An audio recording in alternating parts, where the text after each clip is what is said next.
Hello everyone. आ चुका है यहाँ पर एसएसबी पीजीटी का रिजल्ट।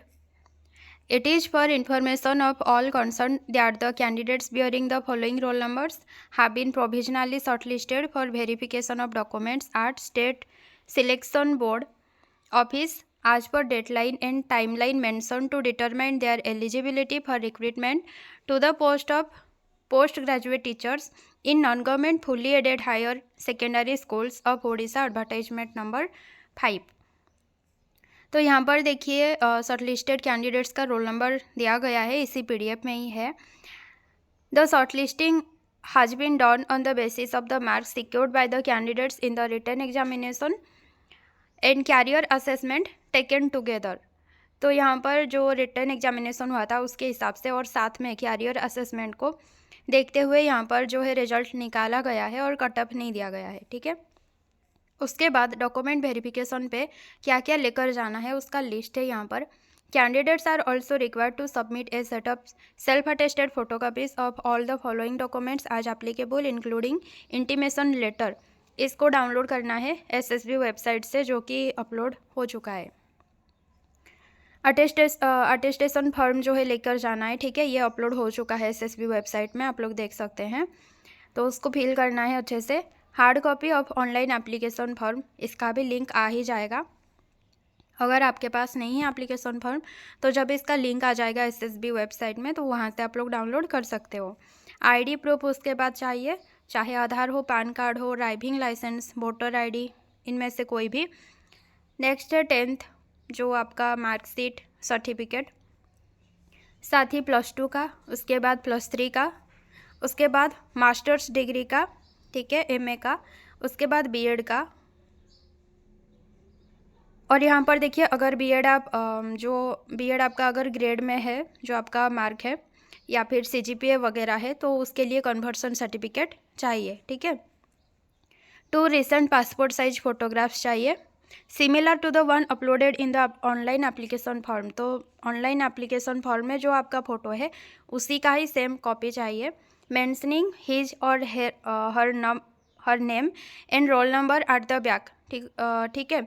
तो फोटो के बैक में आपको आपका नाम लिखना है और साथ में रोल नंबर भी लिखना है। नेक्स्ट है conduct certificate issued by the college university institution last attended. तो लास्ट आप जहाँ पर पढ़े हो वहाँ से आपको कंडक्ट सर्टिफिकेट मिला होगा जहाँ पर कैरेक्टर लिखा होता है, ठीक है। तो उसको ले आइएगा। साथ में कास्ट सर्टिफिकेट चाहिए, ओडिया पास सर्टिफिकेट, अगर 10th में आपका ओडिया नहीं था तो ओडिया पास सर्टिफिकेट चाहिए। Discharge certificate issued by the commanding officer of the unit class solve wherever applicable. Then disability certificate PWD candidates जो भी हैं उनके लिए। Identity card of sport person अगर स्पोर्ट पर्सन है। एनओसी चाहिए किसको, issued by the competent authority wherever applicable, ठीक है, जो लोग पहले से किसी नौकरी में होंगे उनके लिए। Equivalency certificate if a candidate claims to possess qualification equivalent to the prescribed qualification, the role authority under which it is so treated must be furnished. Then the qualification claimed by the candidate must have been attained by the last date of submission of online application form. तो आप जो online application form भरे थे उसका last date जो था उस तक, मतलब उस डेट तक आपका सारा जो है सर्टिफिकेट वगैरह आ जाना चाहिए, ठीक है। उस डेट के टाइम आपके पास सारा होना चाहिए। उस डेट के बाद अगर कोई सर्टिफिकेट आपका इशू हुआ है एजुकेशनल का खास करके, जैसे मतलब बीएड क्या है, मतलब जो एमए वगैरह हो गया, ठीक है, तो उसका अगर आपको जो ऑनलाइन एप्लीकेशन फॉर्म आप भरे थे उसका लास्ट डेट के बाद अगर इशू हुआ है तो उसको नहीं वो लोग लेंगे, तो उससे पहले आपका सारा सर्टिफिकेट होना चाहिए।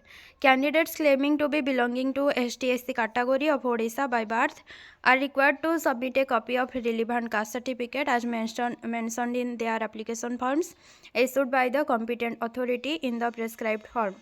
नेक्स्ट है SCBC कैटेगरी के लिए है कि must submit a copy of recent SCBC certificate, ठीक है, बहुत ही रिसेंट जो होना चाहिए, 1 ईयर 2 ईयर बिफोर भी चल जाएगा, 1 ईयर बिफोर ज़्यादा सही रहेगा। Certificate issued by the competent authority within the last 3 years from the closing date of submission of online application form। तो 3 साल तक चल जाएगा, ठीक है।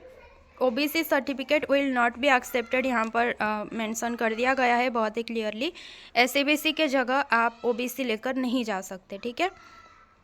A candidate who has more one spouse living will not be eligible for appointment unless the state government has exempted his or her case from operation of this limitation for any good and sufficient reasons। ये हो गया। तो उसके बाद यहाँ पर लिखा गया है कि जो आपका रिक्वायर्ड जो है क्या है, वेरिफिकेशन ख़त्म होने के बाद आपको ओरिजिनल सर्टिफिकेट आपको रिटर्न दे देंगे, ठीक है। और उसके बाद ये लिखा गया है कि it is made clear that your candidature for the recruitment is purely provisional. The candidature is liable for rejection in the event of inadequacy, deficiency found at any stage during or after the selection process and is subject to fulfillment of the terms and conditions laid down in the advertisement. Mere participation in the document verification of provisionally shortlisted candidates does not confer on them any right of selection। अगर आप वहाँ पर present नहीं होते हैं document verification के time, तभी आपको निकाल दिया जाएगा, ठीक है। या फिर कोई डॉक्यूमेंट अगर आपके पास नहीं है ओरिजिनल में, तभी आपको परेशानी हो सकती है। उसके बाद यहाँ पर सारे रोल नंबर्स वगैरह लिखा गया है जो भी सिलेक्ट हुए हैं। और पीजीटी हिंदी में, पीजीटी हिंदी का ये एक रोल नंबर सिलेक्टेड है, इनको बहुत बहुत कंग्रेचुलेसन।